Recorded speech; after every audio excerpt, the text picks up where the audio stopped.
Hello दोस्तों, आपका स्वागत है हमारे कहानियों की दुनिया में। यह कहानी है महल जैसे ससुराल में गरीब बहू का छोटा कमरा की कहानी।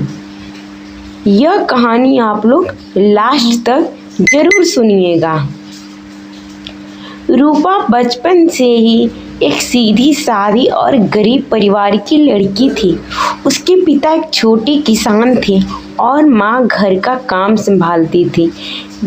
एक छोटे किसान थे। जैसे तैसे उन्होंने अपनी लाडली बेटी की शादी एक बड़े से शहर के रसोई गांव घराने में कर दी। वो घर सचमुच में किसी महल से कम नहीं था। संगमरमर की फर्श, बड़ी बड़ी सीढ़ियाँ, भारी झूमर, आलीशान सोफे और हर जगह महंगी सजावट।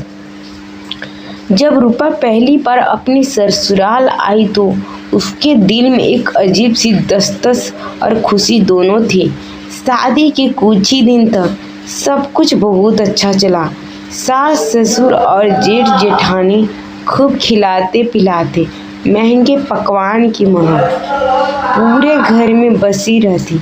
नौकर चाकर हर समय हाजिरी रहते। एक दिन रूपा ने सोचा क्यों ना अपने कमरे की अच्छे से सफाई करूं, क्योंकि यह घर तो इतना बड़ा है, लेकिन उसे जो कमरा दिया गया था वो बहुत ही छोटा। एक कोने में सिर्फ एक छोटा सा पलंग, पास में लकड़ी की पुरानी अलमारी, हर खिड़की में आती धूल। बाकी बहुए के बड़े बड़े कमरे थे, जिनके सोफे, ऐसी टीवी सब था। रूपा कुछ नहीं कहा, वो तो बस सोचती रहती कि शायद धीरे धीरे सब ठीक हो जाएगा।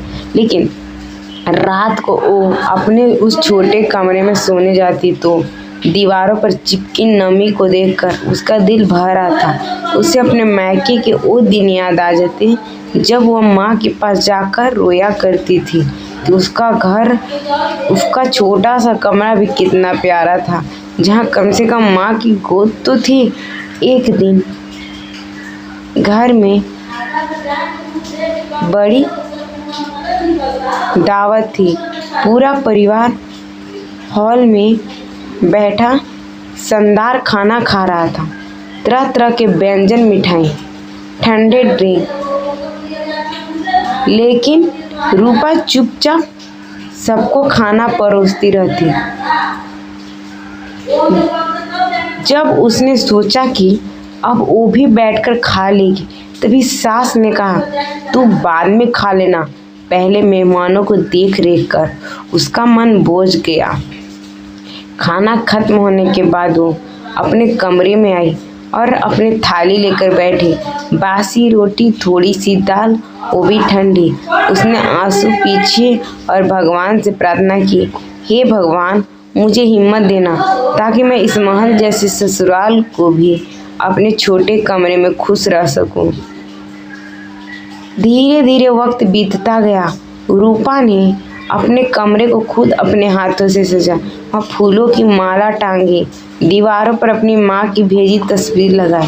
अब वो कमरा उसका सबसे बड़ा सहारा बन गया। वो छोटी छोटी खुशियाँ खुद बना लेती, कभी पूजा करती तो कभी पुराने गीत सुनती, अपने मायके की यादों में खो जाती। एक दिन सासू माँ उस कमरे में आई और देखा कैसे रूपा ने उस छोटे से कमरे को अपने प्यार से महकाया है। उनके दिल को भी ठेस पहुंची। उन्होंने धीरे से रूपा का हाथ पकड़ा और कहा, बहू, हमसे गलती हो गई। हम अपने बड़े बड़े कमरों में खो गए और तुम्हारे दिल की सच्चाई को समझ न पाए। अब यह महल तुम्हारा उतना ही है जितना हमारा है। रूपा की आंखें आंसू आ गए। उसने जूझ कर अपने सास ससुर के पांव छुए। छोटा कमरा तो अब भी वही था, लेकिन रूपा को अब वो कमरा नहीं, पूरा महल अपना लगने लगा। क्योंकि आखिरकार सच्ची दौलत बड़े बड़े कमरों में नहीं, दिलों में प्यार होती है। अगर कहानी आप लोग की अच्छी लगी हो तो आप लोग मेरे चैनल को ज़रूर सब्सक्राइब कर लीजिएगा और ज़्यादा से ज़्यादा शेयर कर लीजिएगा।